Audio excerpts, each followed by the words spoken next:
사연을 소개하겠습니다. 수술을 앞둔 어느 날 시어머님이 집에 찾아왔습니다. 어머님, 연락도 없이 어쩐 일이세요? 무슨 일 있으신 거예요? 곧 있으면 수술해야 한다길래 겸사겸사 와봤다. 수술 앞둔 너한테 집으로 오라고 할 순 없는 노릇이잖니. 시어머님 목소리에서 냉기가 감돌고 있었는데요. 평소 시어머님은 감정이 없는 사람처럼 쌀쌀맞았거든요. 당신 배 아파 낳은 아들에게조차 감정을 드러내 보이는 일이 거의 없었으니까요. 시댁에 가면 냉장고에 지켜야 할 규칙이 빼곡하게 적혀 있었고 가족 누구도 절대 그 규칙을 어기면 안 됐습니다. 규칙 몇 가지만 나열해 보자면 첫째, 부모 자식 간에도 절대 연락 없이 드나들지 않는다. 둘째, 각자 인생임을 명심하고 폐를 끼치지 않는다. 셋째, 오늘 해야 할 일을 다음날로 미루지 않는다. 뭐 그런 내용들이 빼곡히 적혀 있었습니다. 시어머님은 오랫동안 은행에서 일을 하셨고 꽤나 높은 직책까지 올라갔다고 들었지만 갑작스런 건강 악화로 인해 그만두셨다고 들었습니다. 결혼 전 남편이 간단하게 설명을 해줬거든요. 난 살면서 어머니가 6시간 이상 자는 걸 본 적이 없어. 매일같이 밤 11시에 잠들었다가 새벽 5시에 눈을 떴거든. 어머니가 얼마나 대단하냐면 자명종 시계도 없이 정확하게 새벽 5시면 눈을 뜨셨어. 그 시간을 어기는 걸 본 적이 단 한 번도 없었거든. 진짜? 그럼 새벽 5시만 되면 자동으로 눈이 막 떠지고 그러는 거야? 그렇지. 그 시간만 되면 눈이 그냥 자동으로 떠지나 봐. 진짜 신기하다. 신기하긴 하지. 덕분에 우리 가족도 그 시간에 눈이 떠진다니까. 그럼 어머님은 그 시간에 일어나서 뭐 하시는데? 어머니는 항상 일어나면 세수부터 하시고 신문을 읽거나 책을 읽으셨어. 우리 집에 가면 방 하나가 다 서재인데 어머니가 읽은 책이 어마어마해. 와, 대단하시다. 우리 엄마랑은 완전 다르시네. 시어머님의 철저한 자기관리에 존경심을 가지고 우러러보기까지 했는데요. 살면서 그토록 자기관리가 철저한 분은 처음이었으니까요. 그런 시어머님과는 다르게 우리 엄마는 자기관리 그런 거랑은 거리가 먼 분이신데요. 엄마와 저도 사연이 많은 편이랍니다. 아빠가 일찍 돌아가시는 바람에 엄마와 단둘이 살아야만 했고 귀가 얇고 계획적이지 못한 엄마로 인해 혼비백산한 적이 한두 번이 아니었어요. 잠시 엄마 성격에 대해 설명하자면 누군가 조금만 따뜻하게 대해주면 쉽게 믿고 따르곤 했습니다. 그런 적이 한두 번이 아니었기에 세상을 떠나기 전 아빠가 외삼촌을 불러서 몇 번이나 부탁을 했답니다. 처남, 나 가고 나면 집사람이랑 나은이 좀 잘 부탁해. 내 사망보험금이랑 그런 건 처남이 잘 좀 관리해줘. 내가 믿을 사람이 처남밖에 없네. 라며 신신당부를 했다네요. 그나마 다행이었던 것은 외삼촌이 좋은 분이어서 사는 내내 관리를 해줬고 제가 대학을 졸업하자마자 경제권을 제게 넘겨줬는데요. 안도의 한숨을 내쉬며 말했어요. 그래도 네가 매형을 닮아서 얼마나 다행인지 모르겠다. 아마도 네 엄마한테 맡겼으면 여기저기 사기당하고 한 푼도 안 남았을 거야. 그동안 너한테 말은 안 했지만 다단계다 뭐다 사고 친 게 한두 번이 아니었거든. 그때 삼촌이 와서 엄마한테 막 화내고 그랬잖아요. 그래서 저도 어렴풋이 알고는 있었어요. 그리고 그걸 삼촌 돈으로 다 메꿔주신 것도 알고 있었고요. 그걸 어떻게 알았어? 엄마가 그랬거든요. 사고를 몇 번이나 쳤는데 돈이 그대로 다 있는 것 같다고요. 그냥 우리 돈에서 해결하지 뭐하러 삼촌 돈을 쓰셨어요. 제가 앞으로 돈 많이 벌어서 신세진 거 다 갚을게요. 죄송한 마음이 들어 제가 고개를 푹 숙였는데요. 외삼촌이 빙그레 웃으며 말했습니다. 속이 이렇게나 깊은 거 보니까 역시나 매형을 닮은 게 분명해. 너 보고 있으니까 안심이 된다. 매형이 계셨으면 얼마나 좋아했겠니? 매형이랑 약속한 게 있어서 내가 그동안 얼마나 마음을 졸이면서 살았는지 몰라. 근데 널 보니까 이제야 마음이 놓이는구나.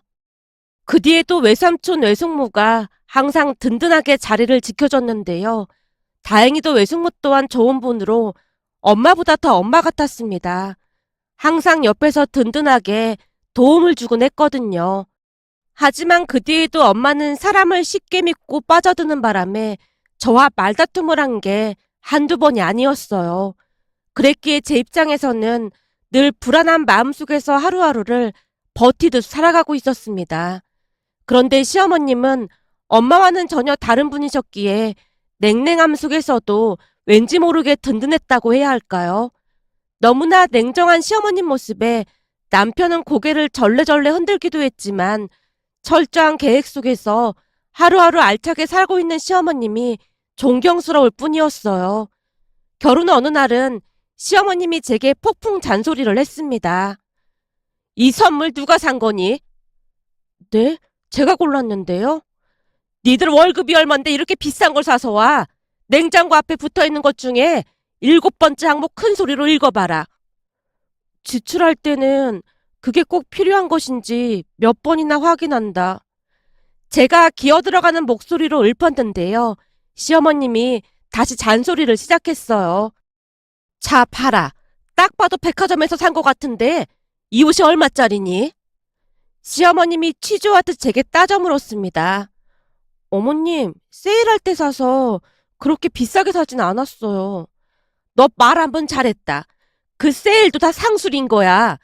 아무리 따져봐도 니들 월급에 이건 너무 큰 지출이잖니? 그러니까 당장 반품해라. 네? 반품이요?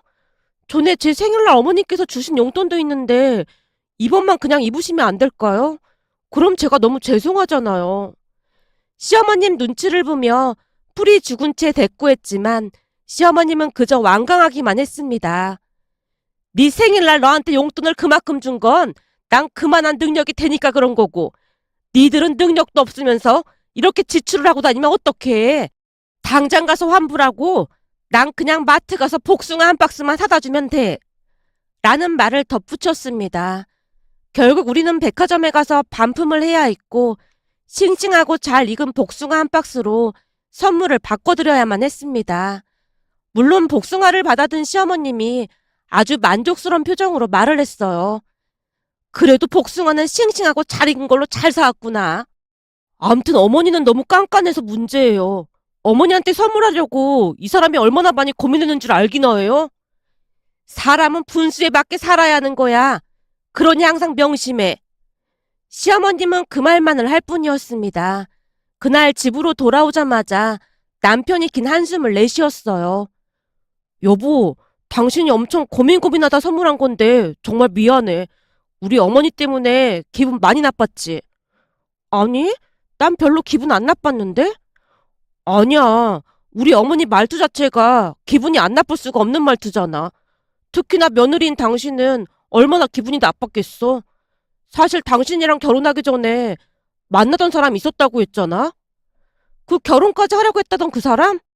그래. 그 사람이 우리 어머니 때문에 주례랑을 쳤거든. 어머님 때문에?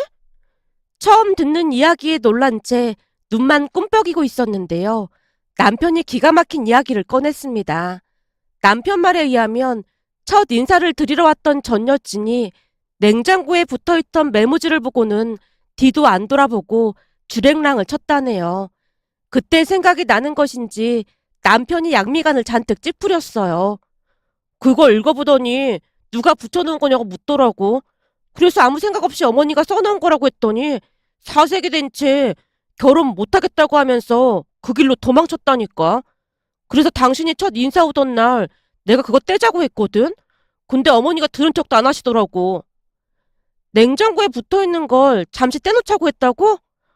오, 그러다 또 도망가면 어떻게 할 거냐고 내가 막 난리를 쳤는데 인연이 아니면 그만인 거야. 인간관계는 억지로 이어붙이는 거 아니야. 우리 집이랑 맞는 사람이 아니라면 나도 반대야. 라고 말씀하시더라고. 근데 진짜 인연은 인연인 모양인지 당신은 신경도 안 썼잖아. 난 그게 나쁘다는 생각을 해본 적이 없는데 아마도 우리 엄마가 계획 없이 그냥 막 살았다 보니까 난 그게 너무 멋져 보이고 그랬는걸? 암튼 우리가 인연은 인연인가 봐. 라며 남편이 신기한 듯 중얼거렸습니다. 그런데 그날 처음으로 시어머님이 연락도 없이 집에 찾아온 모습에 조금은 놀란 채 안절부절 못하고 있었는데요. 웬일인지 시어머님이 선뜻 말을 꺼내지 못한 채 집안을 둘러보고 있었어요.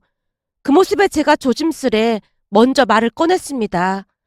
어머님, 혹시 하실 말씀이라도 있으신 거예요? 저기 다른 게 아니고 우리 아들한테 듣자 하니까 네가 만든 반찬이 맛도 좋고 건강에도 참 좋다고 하던데. 아, 반찬이요? 맛은 모르겠고 그냥 건강식으로 먹는 거죠 뭐. 그래서 말인데 너 수술하러 가기 전에 반찬 좀 많이 만들어 놓고 가라. 너 수술하고 나서도 한참 관리를 해야 한다고 하던데 그럼 당분간은 반찬을 못 만들 거 아니야. 혹시 그이가 밥 못 먹을까 봐 걱정돼서 그런 거예요? 그런 거라면 걱정 안 하셔도 될 것 같아요. 제가 꽤 괜찮은 반찬 가게 하나를 알아봐서 알려줬거든요.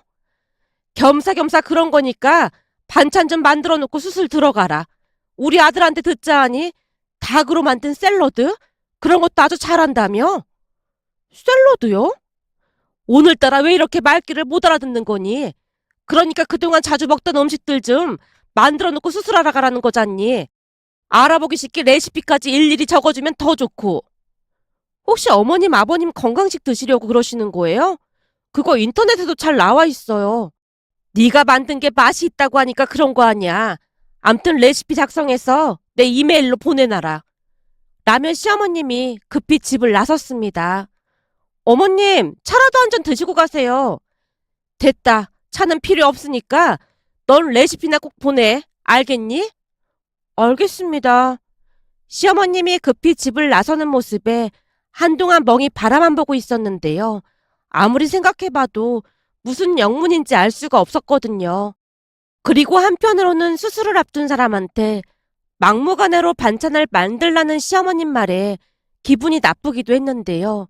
제가 수술을 하러 간 사이 손주인 우리 아들을 돌봐주겠다느니 하는 말은 한마디도 없이 다짜고짜 반찬을 만들어 놓고 수술하러 가라는 말에 서운한 마음이 앞설 수밖에 없었습니다. 하지만 워낙 약속을 철저히 지키는 분이라는 걸 너무나도 잘 알고 있었던지라 반찬과 레시피까지 만들어서 며칠 뒤 시어머님께 드렸는데요. 그래 고맙다. 수술 끝나면 병문안 가마. 반찬과 레시피만 받아들고는 시어머님이 급히 집을 나섰습니다.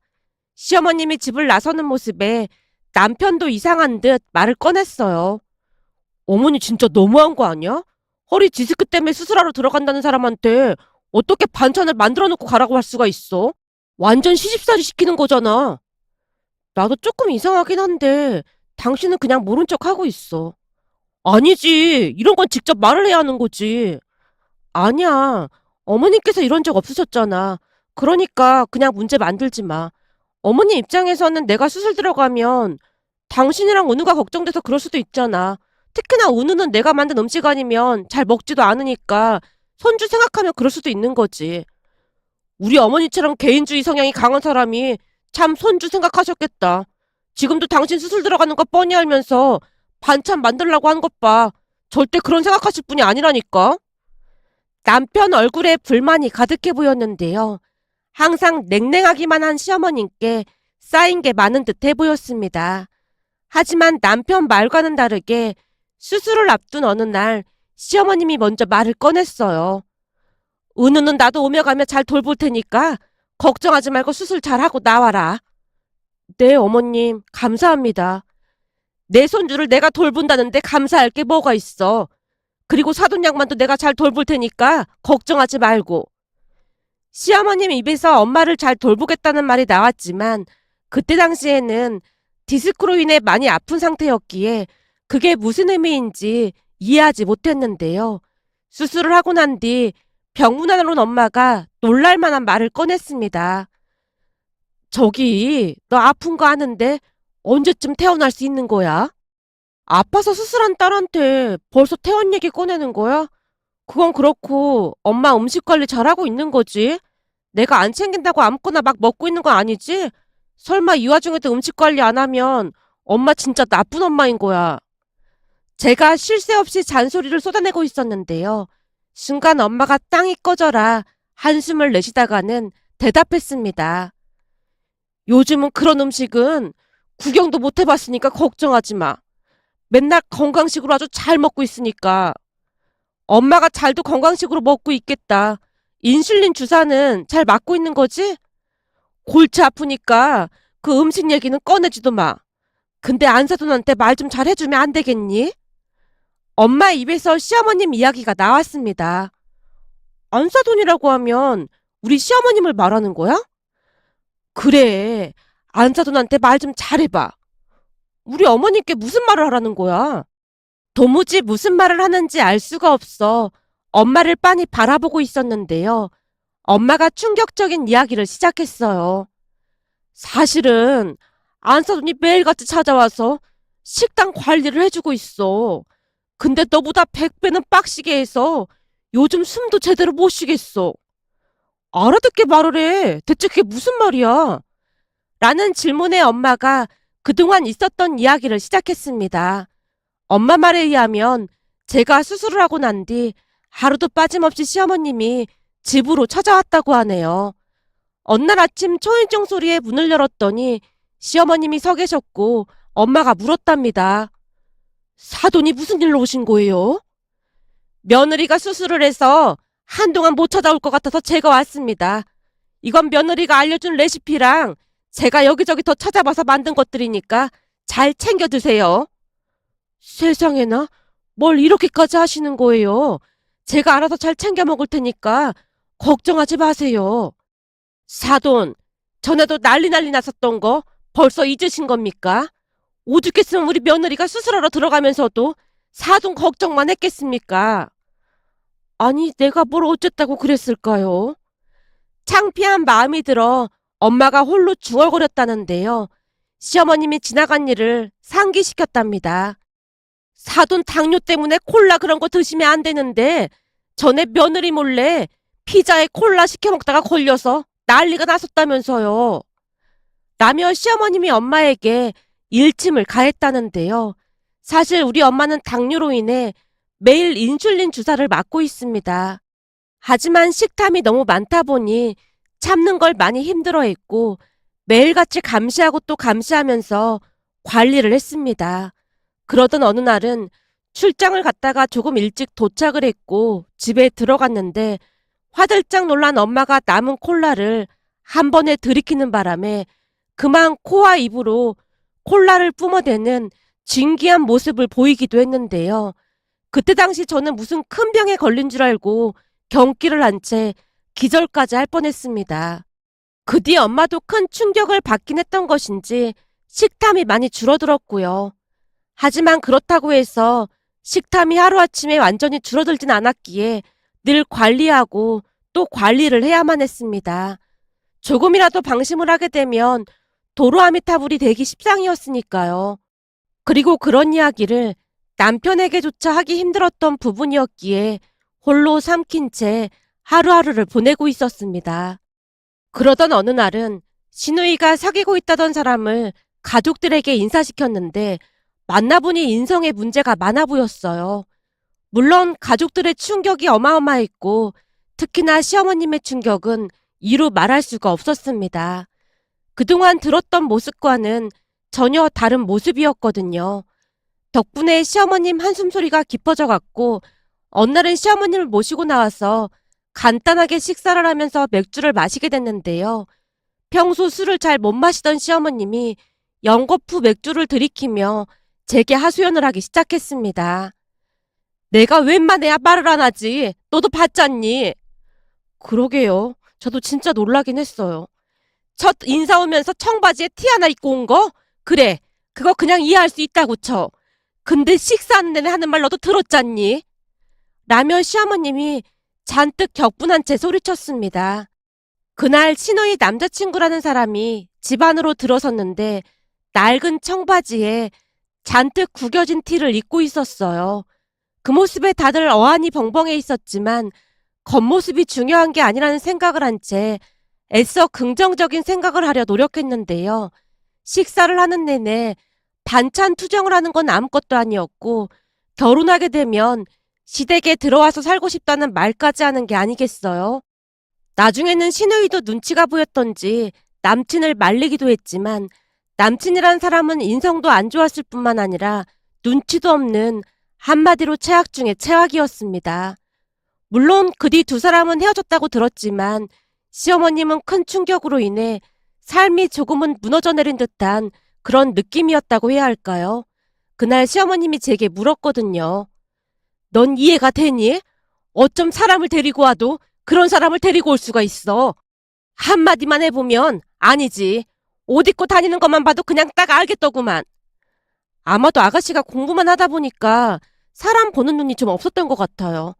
남자가 예술을 한다고 하면서 막 꼬드기니까 그냥 멋져 보인 것 같아요. 어쩜 사람 보는 눈이 그렇게나 없을 수가 있어 그래? 그러게요. 어머님이 저도 좋게 봐주셨는데 좀 너무 심하긴 했어요. 네가 뭐가 어떻다고 그런 말을 하는 거니? 사실 저는 어머님이 우리 결혼 반대하실 줄 알았거든요. 내가 왜 반대를 해? 엄마랑 저랑 단둘이 살고 있는 것도 그렇고 거기다 우리 엄마가 조금 특이하시잖아요. 아, 사돈이 당뇨 있는 것 때문에? 당뇨야 그렇다 쳐도 식탐 때문에 큰 문제잖아요. 식탐이라니? 당뇨 때문에 인슐린 주사 맞고 있다는 건 말씀드렸잖아요. 그럼 식단 조절을 잘 해야 하는데 식탐이 워낙 많다 보니까 허구한 날 저랑 다투고 난리도 아니거든요. 전에는 콜라를 원샷 하다가 코로 내뿜은 적도 있었거든요. 한동안 시어머님께 내내 하소연을 했는데 아마도 그때 일을 기억하고 있었던 것 같았습니다. 거기다 수술을 받기 전 남편에게 엄마 식탐 때문에 걱정이라는 말을 했었는데 아마도 시어머님이 그걸 우연히 들었던 모양이었어요. 그 뒤 시어머님은 저보다 더 엄마를 관리했던 모양인데요. 그날 보니 엄마 안색이 더 좋아 보였습니다. 엄마, 근데 살도 좀 빠진 것 같고 얼굴이 좋아 보이긴 한데? 사돈 잔소리가 어마어마해. 어찌나 집요한지 거짓말하면 바로 들통이 난다니까. 내가 보니 너보다 더 독하더라니까. 사돈 얼굴 마주하고 나면 식욕이 막 줄어든다니까. 대체 어떻게 하길래 그래? 무슨 경찰 마냥 취조하듯이 꼬치꼬치 캐묻고 매일 뭘 먹고 운동을 어떻게 했는지 일기까지 쓰라고 한다니까. 네가 빨리 퇴원을 하던지 해야지. 나 진짜 너무 힘들어서 못 살겠어. 엄마가 울상을 짓고 있었지만 더 건강해 보이는 것만은 확실해 보였습니다. 그제서야 시어머님이 제게 음식을 만들어 놓고 가라는 말뜻을 이해할 수가 있었는데요. 식탐 많은 엄마는 아무리 건강식이라고 해도 맛이 없으면 잘 드시지 않았거든요. 그래서 제가 당뇨에 좋은 요리법을 연구해서 챙기곤 했는데 시어머님이 그것까지 생각했던 것 같았습니다. 그러던 어느 날은 퇴원 후 집에서 가벼운 걷기 재활을 하고 있었는데요. 외삼촌에게 전화가 걸려왔습니다. 아무래도 걱정이 돼서 내가 누나한테 찾아가 봤더니 난리도 아니잖니. 왜요? 설마 또 피자랑 콜라 먹고 있었던 거예요? 엄마 진짜 왜 그러는 거야? 잔뜩 부하가 치민 채 소리쳤는데요. 휴대폰에서 잠시 외삼촌 웃음소리가 새어나왔습니다. 외삼촌 지금 웃고 계신 거예요? 아니, 뭘 먹고 있었던 게 아니라 집에 가니까 거실에 운동하는 자전거가 있더라고. 자전거요? 실내 자전거 그런 거 말씀하시는 거예요? 그래, 그거를 아주 열심히 타고 있지 뭐니. 엄마 스스로 그걸 샀단 말이에요? 그렇지 않아도 바닥에 매트까지 잔뜩 깔아놨길래 누가 했냐고 물었더니 사돈이 사주셨다고 하더라고. 사돈이면 설마 우리 시어머님이요? 그런 거 같아. 혹시나 층간소음 생길까봐 두툼한 매트까지 철저히 깔아놓으셨더구나. 우리 보고 운동하기 바쁘니까 할 말 없으면 빨리 가래나 뭐래나. 암튼 들어보니까 그걸 하루에 40분 이상 하고 일기를 써야 한다고 그러더라고. 거기다 냉장고도 열어봤더니 건강식만 한가득이야. 내가 볼 때 네 엄마가 임자를 제대로 만난 것 같아. 사돈한테 감사하다고 꼭 전해주렴. 라며 외삼촌이 기쁜 목소리로 말을 했습니다. 외삼촌 말처럼 엄마는 임자를 제대로 만났는데요. 시어머님은 마치 하루 일과 마냥 엄마의 운동을 챙겼거든요. 덕분에 엄마 건강이 날이 갈수록 좋아져 갔고, 그러면 그럴수록 시어머님은 더욱 신이 나서 챙기는 모습이었습니다. 며칠 전 친정에 갔더니 두 분이 등산을 간다며 등산복까지 맞춰 입고는 집을 나서는 모습에 감사한 마음이 들어 울컥하고 말았는데요. 또 다른 취미가 생긴 것 같아서 다행이라는 생각과 함께 시어머님께 감사한 마음을 전하고자 이렇게 글 남겨봅니다. 오늘의 사연은 여기까지였습니다. 즐겁게 보셨다면 구독, 좋아요 부탁드립니다. 고맙습니다.